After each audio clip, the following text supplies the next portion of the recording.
you will still win. You will win. So they keep trying. They keep trying to win because they're constantly told you never lost. That's why they call them a death cult. That's why we call them a death cult. Sorry for cutting in, but a very good friend of mine is a former U.S. Apache helicopter pilot, and I used to visit him quite a lot and talk with some of his friends. And they said something very interesting about the Muslim, radical world. They said, for people who are so in love with violence, we're so lucky that they're really crappy warriors. They just don't know how to fight. They keep losing. And then I thought about, October 7th, 300 radical jihadist barbarians on drugs, perverts, went and did the worst thing that can happen to the region. Literally, they went, plundered, raped, killed, rejoiced. Allahu Akbar, we're so happy. Look what happened later. Gaza is laid to waste. Hezbollah completely obliterated, destroyed. Assad regime collapsed. Iran now lost their nuclear capability, hopefully. We're almost, on the brink of completely collapsing. And one tiny, tiny Jewish state just did that, just took their gloves off and says, everybody, come on. Come to the Al-Ghaz Hall, just literally went and beat the crap out of all of them, humiliated them. But then what did they do? We won! And you see like a dumb Gazan guy with no teeth coming out of there, looking at everything destroyed around him. These people are starving. Victory! And he holds it like this. See Khomeini standing, we defeated America. And how delusional and stupid can they be? But they still go and say that. Either for the own people to believe, I don't know who believes that. Who believes that nonsense that they won? So here is where I differ with many people. A lot of people mock that, think it's stupid, think it's funny, think like we shouldn't, I've been asked many times, people like, what do you care if they come out to the ruins and they declare victory? And I was like, the reason that I care is that as long as they refuse to accept that they lost, we are stuck. And that's why I need this to change. Why? It's not enough that there is destruction in Gaza. Because if the story that's gonna happen is that they're gonna start getting billions again, and they will say, look, we didn't pay a price. And a lot of people say, Einat, you're crazy for saying they didn't pay a price. Look at the people killed, look at the buildings destroyed. But recently, as I said, to the credit of the leaders, they say it themselves. Recently, a Hamas leader said in an interview, he said, the houses that were destroyed, we will rebuild. The people that were killed, we will create new babies. And he said, this is not a price. So the question is, how do you create the idea that there was a price? And it's not about how many buildings you destroy or how many people you kill. That's not what creates the notion of price. Is if you finally let the destruction stay until there is a change.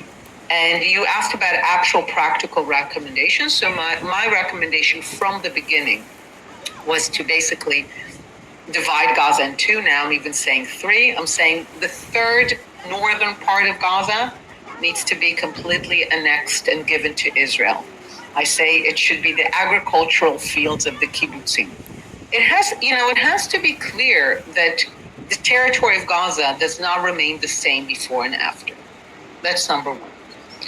The other 2/3 should be divided so that the southern third, the one that is closest to Egypt, you basically say, look, if you want to declare victory and from the river to the sea and you're not giving up, you stay there. Nothing goes in. We're not supplying you. You have a border with Egypt. Take your problems with Egypt. We're going to have nothing to do with you. Because if this is your ideology, what do you want from us? And the middle third, I call it the area of reconstruction, hope, and peace. And I say, look, if your leaders refuse to surrender, ideally your leaders surrender and we can begin a process of collective change. But if your leaders refuse to surrender and they keep on declaring victory, but you don't want to live in a war zone where people declare victory, then you can move to this place of reconstruction and hope and peace. But these are the conditions. You come with a white flag, you declare your surrender, you are taken off of UNRWA's records as a refugee. We're done. You're not a Palestine refugee. Enough with that. you make it clear that there's no right of return. There's a legal opinion and you sign it, you're not a refugee, there's no such thing as a right of return. And then that will be the only area where Israel will supply that will be officially under Israeli or other occupation. People will go through a process of education and re-education. And sometimes people tell me, but Einat, maybe 3 people will agree to do that. I'm like, fine. So 3 people will live in beautiful mansions, but you will finally begin to send the message that we are not continuing this loop. We are not continuing to play that, yes, you won and now we're sending you billions of dollars. No. So that's my kind of view of how to move forward. Coming to this point, I guess the given question is, how concerned should we be from Egypt? Egypt had kept the Gazans there, I'm guessing, because they want this Palestinian case to keep on, because they're not very fond of us as Israelis. And me personally, I think it's the same thing, but in a much larger scale. But this beast is tamed in a way because we have the USA that's giving to them. But other than that, their extremism, their studies, the way they perceive Jews, Israel, all those things, I can hear them. So I'm very concerned. I'm with you. I'm completely with you. I think Israel should treat Egypt much more seriously. And again, it goes to the same notion of we need to raise our expectations of what we call peace, what we expect. Just like I don't think we can turn away from, Gazans declaring victory. I'm like, no, I'm not going to take it lightly. In the same way, the Egyptians, we gave the entire territory for something that was called peace. But look at what it is, and what we got with Egypt is essentially what we got from Syria, a border without war that held for a long time. The difference is that Syria is not, the Syrian army was not getting billions from America. We kept the Golan Heights. We didn't keep the Sinai. And like you said, Egypt is one of the top producers and promoters of the worst anti-Semitic content in Arabic. This is like Der Stürmer type levels. I say that we're still paying the price that so much in the Arab world was not denazified, even though they were part of the Axis. There's no tourism, there's no economic cooperation. And a part of me says, we need to start highlighting those issues. And a bit like Syria used Lebanon to bleed us, Egypt has been using Gaza to bleed us. It's very convenient for them to kind of use Gaza to bleed us. But yes, we definitely need to turn to Egypt and say, look, the Sinai was given in return for something that was supposed to look like the Emiratis. And that's what we expect. And, your school books should change. Al-Azhar should stop with what they're doing. Like your TV, your books should change. It's like, I agree with you. I think, and this is something that is a lot of my comments for Israelis. I think Israelis have allowed themselves to have very low expectations, which I think we shouldn't have. I think I really like what you said in the beginning that, there's a lot of people right now in Europe that are taking for granted the comfortable life they have, but it's thanks to really, really strong, vicious, leaders and generals who did not take anything but a complete surrender and defeat of the enemy. And that's what I think people sometimes tend to think today. The highest goal of war is not ceasefire. The highest goal of war is to defeat your enemy, crush your enemy. Now, in some ways, it was maybe easier to crush the Japanese, empire ideology, which was a very evil ideology because you kind of nuked them a little bit and then completely, okay, that's not worth it anymore. And with the Germans, you literally humiliated, obliterated, and killed their leaders. And that was very humiliating. With radical Islam, the problem is because it's a more religious ideology. You can't go back now and kill and humiliate and defeat some of the early founder of Islam and the warlords that they have, it's many of them believe that the reward is death. That that's the best thing they can have, and they keep chanting Allahu Akbar as a war cry. It's not just a prayer; it's a war cry. That's why we see every terrorist attack. When you see the terrorists, they're chanting Allahu Akbar as they're committing the worst thing possible.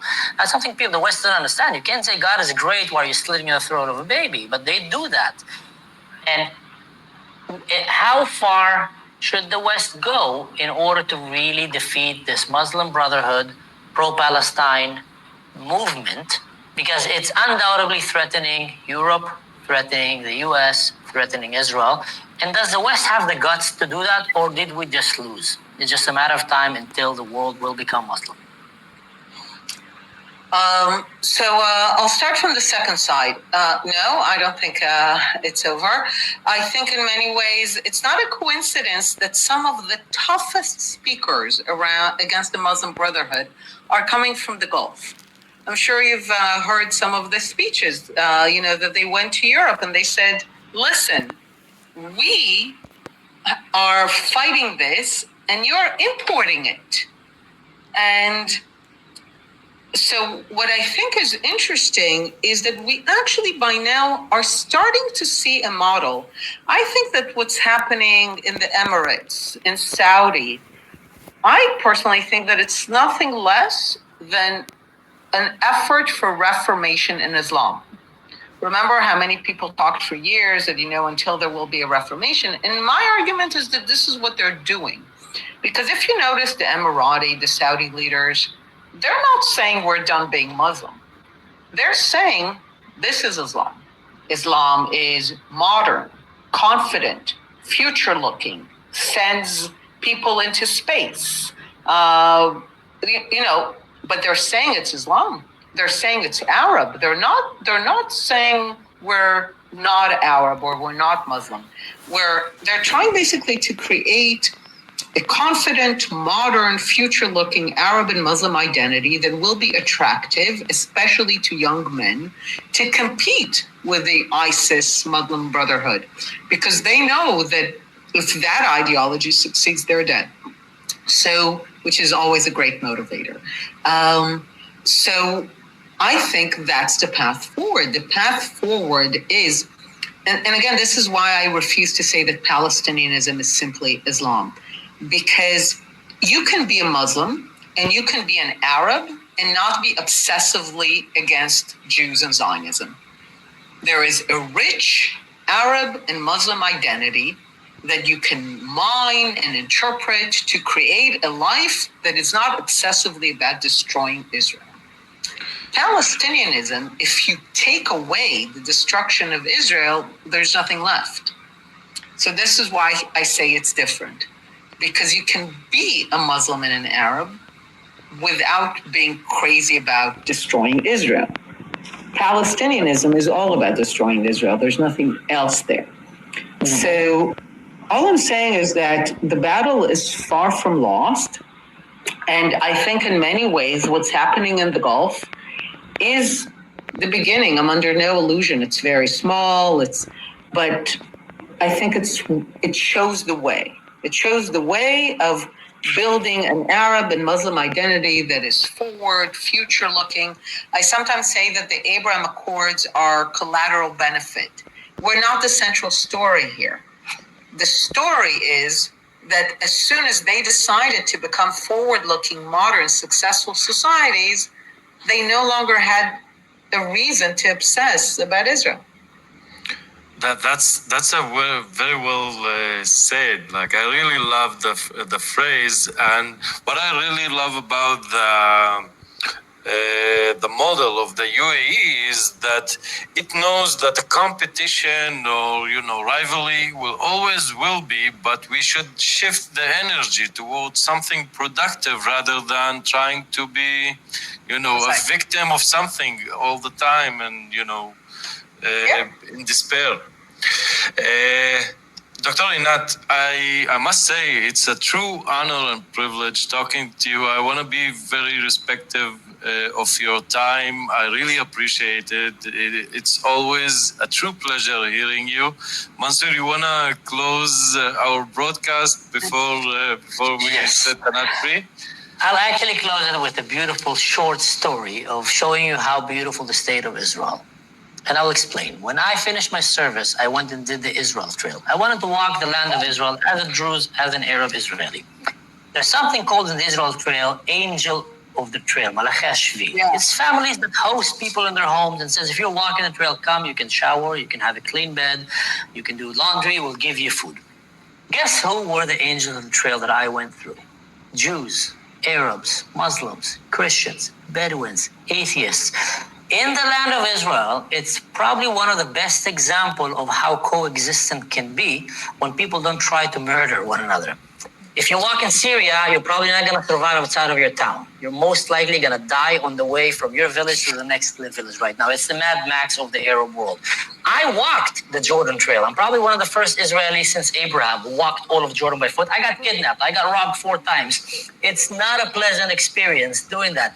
If you walk in Iraq and Afghanistan, if you walk in Iran, you're going to be arrested immediately. So if you're looking to see how should peace look in the Middle East, then look at people like Dr. Inat Wilf, look at Khalifa, look at myself here. Look how Israel is giving the best example, paying a heavy price for that, for how peace should be. And with that, I want to finish, guys. Thank you so much, Dr. Inat Wilf, for coming. Thank you, everybody, for tuning in. Please.